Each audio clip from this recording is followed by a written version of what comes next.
what's up guys, Chris here, back in another video. Welcome to the new kind of like studio setup here. I will have a much better chair in the very near future, but I'm kind of just wanting to get to work on this channel right now. So today, there'll be two videos today actually. I'll be doing a live stream later on tonight in about an hour from the time this is uploaded. So it's the 21st, I believe. And the upload time will be at 7 o'clock tonight. And then I'll go live around 8 p.m. August 21st, 2021. So if you're seeing this, you know, in the future, it is what it is. So today's video is going to be about, should the GH6 be an L-mount camera? So here's my thought process on this. The L-mount alliance started with Sigma, Leica, Panasonic, right? So why do I think this should be a L-mount camera? Well, first off, Leica does make APS-C cameras and lenses as well. Sigma has come out with their trio, the 56, the 30, and the 16mm f1.4 lenses. No, Panasonic does not have any lenses yet, but I think there's more of a chance that you could get some sort of adapter for APS-C to micro four thirds than you could for APS-C to full frame, or sorry, micro four thirds to full frame. So maybe that's a possibility to be able to connect their micro four thirds lenses to it, and maybe there still is a micro four thirds mount sensor. That's not to say there's an APS-C sensor in this camera. I'm thinking that maybe there's just still micro four thirds, but just could be L-mount lens. I think about this because when Leica announced the Sigma 16 1.4, the 30mm 1.4, and the 56mm 1.4, sorry, Sigma, I thought to myself, I was like, why would they do this? Because automatically, right off the bat, you're taking a full frame camera, and you can never get that full sensor readout from it, right? I thought about buying the 16mm for this camera. I'm shooting on the Panasonic S5. I was like, you know what? Let me just buy this lens, and I can shoot in 4K 60 FPS and have a 24mm lens. But I was like, well, what's the point in buying the camera if I can't get the full sensor readout? Or the lens, if I can't get the full sensor, I will never be able to get the full sensor readout on it. So I was like, well, that makes no sense to me to buy a camera like this. So I think that there's a chance that the GH6 might just be an L-mount. Now, I don't have any knowledge of this, and I probably am totally off base and totally wrong on this. But what if? I mean, what if maybe micro four thirds has just kind of reached its potential? You know what I mean? I know that it hasn't, because I do know that there's Z cams. No, there isn't really.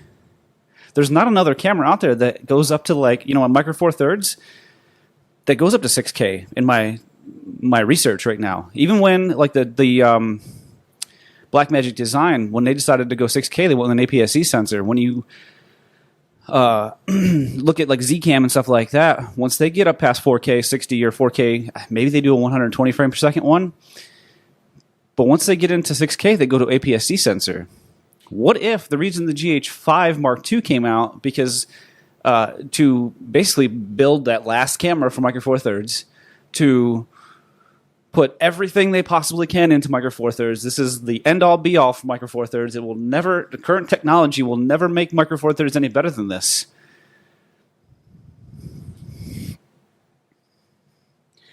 What if this is all the reasoning behind it? And the GH5 series, the GH series, the micro four thirds system, with the best possible camera that we can make right now, and then come out with a GH6 that's going to be APS-C. We've already got a bunch of lenses that are APS-C set up, right? There already is a ton of lenses that you can go to, and then there's the amazing 16mm, 30mm, and 56mm f1.4 all ready for the system. It's ready to go right now. It's already on the market. You can buy it right now today. And at the same time, there's not really a camera that you would put it on. I don't think anybody that's buying a Leica TL or whatever the hell it is, they're they're really expensive. Every camera from Leica is expensive, but people buy those cameras who are very, very niche type photographers and videographers, mainly photographers. I can't see somebody like that buying a spending all that money on a brand new shiny Leica camera, and then spending $350 on a lens. Does that make sense to you? It doesn't make sense to me. At the same time, I can't see anybody buying a Panasonic S5 is the cheapest one, about $1,700. I do like that lens, but what's the point in buying it? I've had that lens for Sony. I've had that lens for the Panasonic G9. I've had that lens for Canon M50, the 16 millimeter. It is a beautiful lens. Don't get me wrong. It is a beautiful, beautiful lens. I love that lens. It is so nice. But at the same time, I would love to buy it for this system, Panasonic S5. It's a beautiful lens. But what's the point? If I'm never going to be able to get the full sensor readout, I'm never going to be able to get everything that it's capable of. It's still going to be running an APS-C. It's still going to be running the lower megapixels. It may take, I don't think it's going to take any of my features away because it's still going to go about, 12 or 12 megapixels or so.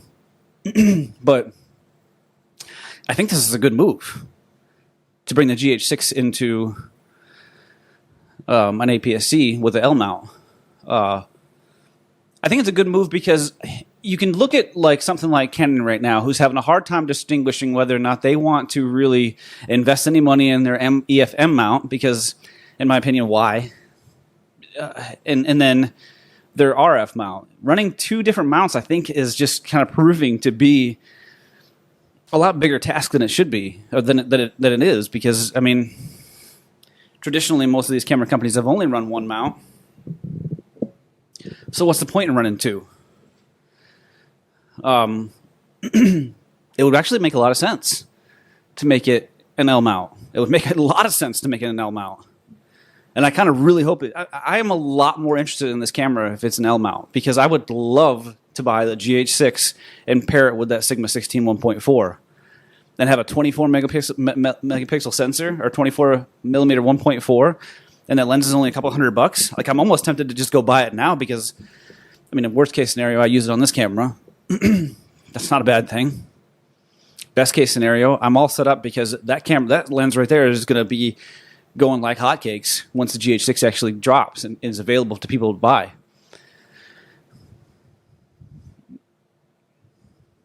It's pretty cool, guys. What do you guys think? What do you guys think in the comments? Leave in the comments down below. Let me know what you guys think. Do you think this is possible, that that's why they came out with this? That's why the GH5 Mark II came out? Because they wanted to be able to put everything possible into one camera and just be like, this is the last of the Micro Four Thirds systems. That's not to say, I'm not going to say it's the last, because you look at something like the G95, the G100 that's come out after that, those kind of make sense. And perhaps there'll be another one or two of those, because they don't need to make new lenses for this system. And they came out with this, the 25 to 50 1.7, which is a beautiful lens. Nobody else has got anything close to that, really. A fast aperture, zoom lens that, could work for almost any kind of portrait situation you could ever want to be in. And then you put it on a camera system that's not necessarily, not that many people are buying a GH series camera to make, portraits with, or really in photography in general. I'm not saying nobody. I'm just saying the majority of the people who buy Panasonic cameras shoot video, okay? That's what I'm saying. Not a lot of photographers. I'm not saying there aren't a lot of photographers. I'm just saying that I would be willing to bet that more than half, probably more like the 75% of people who buy Panasonic cameras are video shooters. So let me know in the comments down below what you guys think. This is just kind of a theory that I came up with. I was actually going to do a totally different video today, but I just kind of came up with this thought in my mind and think that, maybe this is right. Maybe I am right. Who knows? But anyways, let me know what you guys think in the comments down below. I'll see you guys in the next video and later tonight in my live stream. Enjoy. Have a great weekend. Later.